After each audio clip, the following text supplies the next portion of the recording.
हम लोग आते हैं ऑब्जेक्टिव। क्वेश्चन 7 तक हो गया था। कौन सा चैप्टर है? ऑथर कौन है इसके?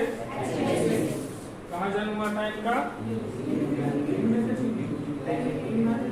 यूके।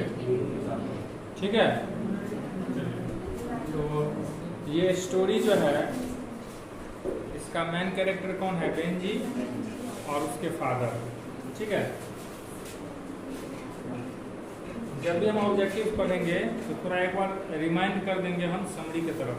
जो स्टोरी है, ये चूंकि टेक्स्ट बुक का ऑब्जेक्टिव है ना, सारा कंसेप्ट उस स्टोरी में से ही रहता है। जितना भी ऑब्जेक्टिव रहेगा उस स्टोरी में से ही रहेगा।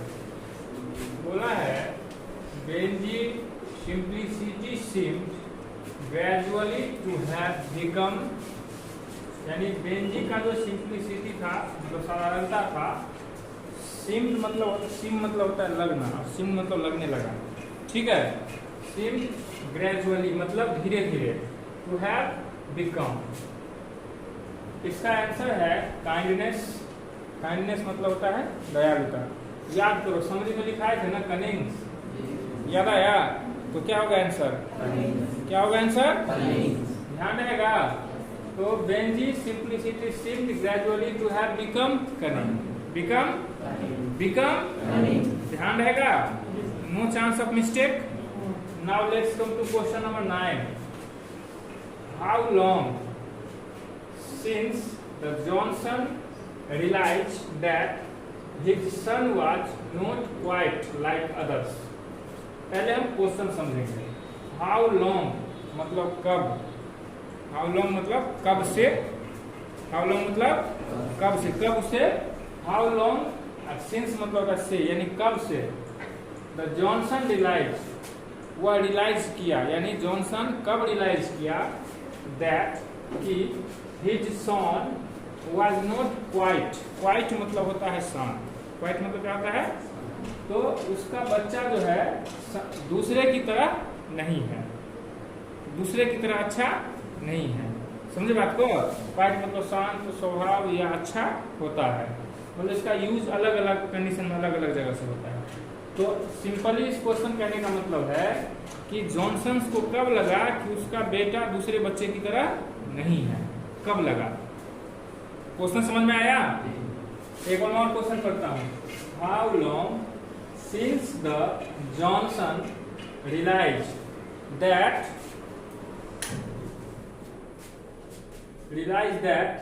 His son was not quite like others, यानी उसका मतलब जॉनसन को कब ऐसा लगा कि उसका बच्चा जो है बेटा, वह दूसरे बच्चों की तरह नहीं है। Option A 20 years, B 40 years, C 30 years, D 15 years। तो क्या होगा इसका आंसर? 30 years। क्या होगा आंसर? जब वो 30 साल का हो गया तब वो उसे रियलाइज हुआ। उससे पहले जो था उसको लगता था कि अभी थोड़ा कम बुद्धि है, तो एज होगा तो ठीक हो जाएगा। सबको ये लगता है ना कि बच्चा है, ये है, वो है। लेकिन जब 30 years का हो गया, इसके बाद भी उसमें इम्प्रूवमेंट कम हुआ, तो वह समझ गया, उसे रियलाइज हो गया कि मेरा बच्चा दूसरे बच्चे की तरह नहीं है। चलें आगे हम लोग। Question number 10। At first Benjy kept dot hands. At first मतलब शुरू में, एट फर्स्ट मतलब शुरू में या सबसे पहले, एट फर्स्ट मतलब सबसे पहले। At first Benjy kept dot hands, यानी शुरू में बेंजी ने कितना मुर्गी हेंस रखा? 10 और ए डोजन। 10 मतलब 10 और डोजन मतलब 12, यानी 10-12। समझे? 10 और 20, 10 और 15, 30 और 40, जो भी डाटा दिया हुआ है। तो इसका आंसर क्या दिया हुआ है? ए दिया है, 10 और ए डोजन। डोजन मतलब दर्जन होता है, 12। समझ गए? एक और क्वेश्चन देखते हैं। Eight first Benji gift dot hands, कितना हैंड्स था उसके पास फर्स्ट टाइम में? 10-12 हैंड्स था। कितना? 10 और ए डोजन। चलिए हम लोग आते हैं। Let's come to the question number 11। Benjy understood, याद करो समरी में भी ये लाइन था ना जी। Benjy understood the first and last thing याद आया? अबाउट डॉट डॉट, बोलो तो बिना ऑप्शन दे के क्या होगा? About hence. याद आया? तो ऑप्शन आएगा तो आराम से बन जाएगा। वैसे Benji understood the first and last thing about dot dot that it is exist for the purpose of laying eggs. यानी कि बेंजी यह समझा, फर्स्ट और लास्ट यही समझा कि हैंड, इसका सबसे पहले हम आंसर ले लेते हैं इसका, फिर समझाएंगे। बी क्या है? हैंड। यानी बेंजी ने एक हैंड के बारे में यही समझा कि हैंड जो है सो अंडा ही देने के लिए है। फर्स्ट और लास्ट बेंजी ने क्या समझा कि हैंड क्या है? एग्स देने के लिए ही है, यानी उसी के लिए एग्जिस्टे हुआ है वो। ठीक है, तो इसका आंसर हो जाएगा हैंड। इसके बाद let's come to 12। As a time went on Benjy began to keep dot dot hens, less, little, many more, thousands of। क्या होगा इसका आंसर? इसका आंसर नहीं लिए हैं क्या? मेनी मोर या थाउजेंड्स ऑफ होगा। कितना में क्वेश्चन है? 12। मेनी मोर, मेनी मोर मतलब बहुत ज्यादा। मेनी मोर मीन्स बहुत ज्यादा। यानी स्टार्टिंग में तो वो 10-12 हेंस से स्टार्ट किया था, लेकिन जब उसका बिजनेस बढ़ने लगा तो वह मेनी मोर हेंस रखने लगा। क्या कोई दिक्कत समझने में? क्वेश्चन समझो, क्वेश्चन।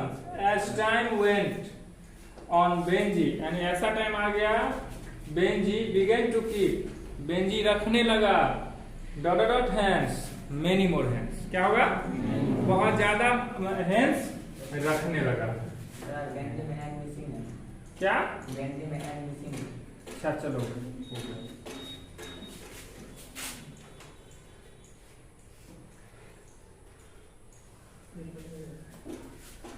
बोलते बोलते और लिखते लिखते हो जाता है। ठीक है, इसके बाद next, an average eggs produced by Benjy's hen was dot eggs a week। गौर से देखो, an average eggs produced by Benjy's hen was dot eggs a week। यानी एक सप्ताह में एवरेज जो एग्स का प्रोडक्शन था वह कितना था? एक सप्ताह में एवरेज एग्स का प्रोडक्शन, अरे एग्स का उत्पादन, कितना एग्स उत्पादन करता था बेंजी? क्या दिया है आंसर? 10, यानी 200।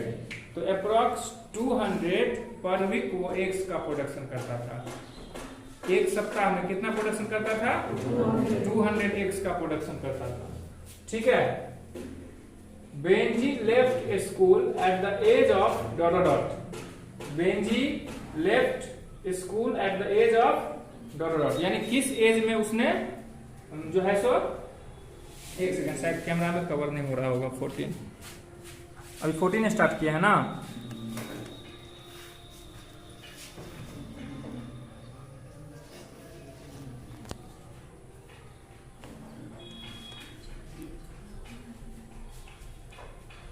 हाँ, 14। Benjy left school at the age of dot dot, यानी किस एज में बेंजी ने स्कूल छोड़ दिया? किस एज में बेंजी ने स्कूल छोड़ दिया? 13, 14, 15, 16। आंसर होगा 14। किस एज में छोड़ा था? बेंजी ने किस एज में स्कूल छोड़ा था? ये अभी समझ लो, अभी ध्यान रह जाना चाहिए, याद भी करने का ये ऐसा ऑब्जेक्टिव जरूरत नहीं है। तो हम एक बार और चर्चा करते हैं। Benjy left school at the age of 14, at the age of, यानी उसने 14 इयर्स के एज में स्कूल को छोड़ दिया। Now let's come to 15। By the Benjy had dot dot hens, by the Benjy had dot dot hens. 40 और 50, और मतलब अथवा या 40 और 50, 20 और 30, 50 और 60, 30 और 40। क्या होगा इसका? इसका 20 और 30 होना चाहिए, आई थिंक 15 है ना, 30 और 40 होगा, 30 और 40।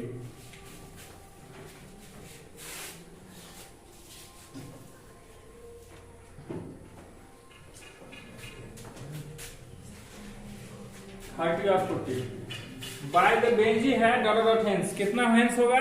30 और 40। ध्यान रहेगा, कल मैं पूछूंगा आते ही। Benjy knew about segregating breeds of hens through dot A radio, B TV, C internet, D newspaper. इसका आंसर होगा न्यूज़पेपर। क्या आंसर होगा?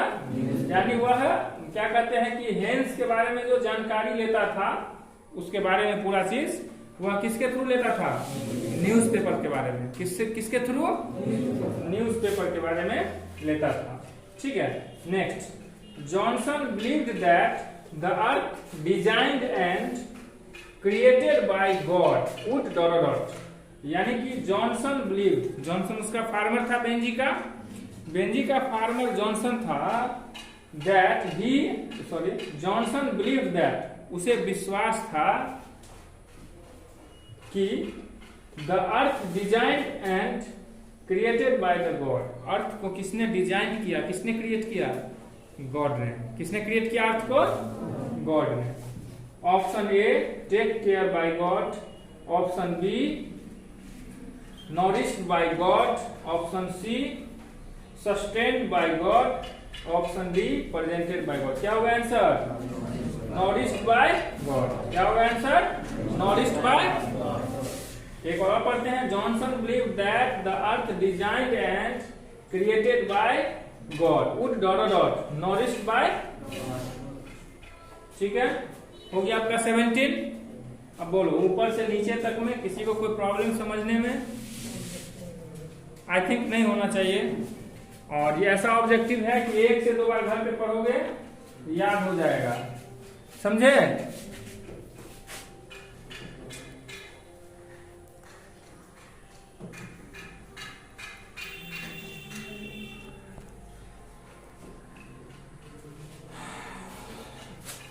चलिए मिटा दिया जाए इसको।